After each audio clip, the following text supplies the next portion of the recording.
ตะโปเทผาดอนายตาฮาเลขัดกิงไงล้นทิลพาบอเลฮีโฮจุปากายลุงลังไอฮีจิมตีในลูวินทิลพาบอเลจิมตีในลูวินทุพาเซซีLovin na padonye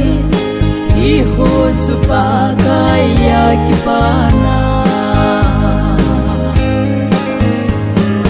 Tulai Kristen zondanu hi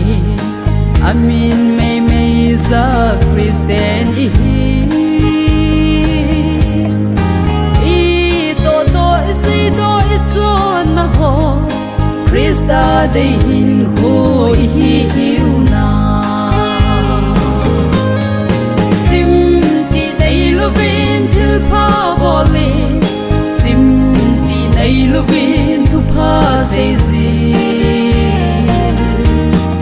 Tim ti nei lovin na pa do nye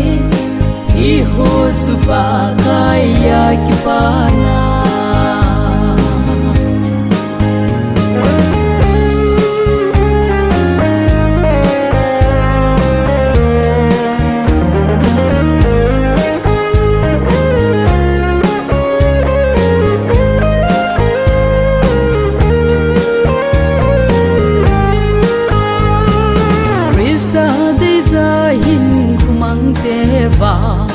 Tôn suốt cái gió măng thay lâu hill đi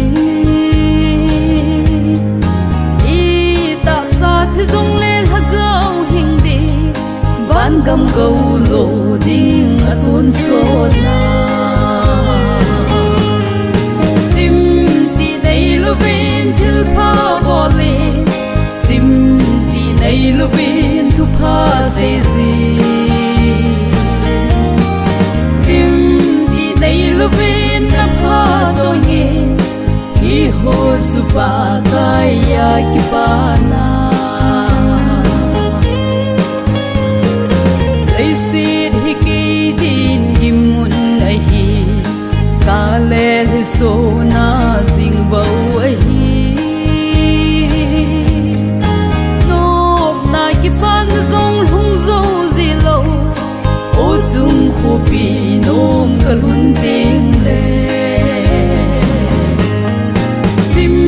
di nay lovin tong sing u de Tim di nay lovin va chơi u de Tim di nay lovin tong sing u de hi ho chu pa kaya no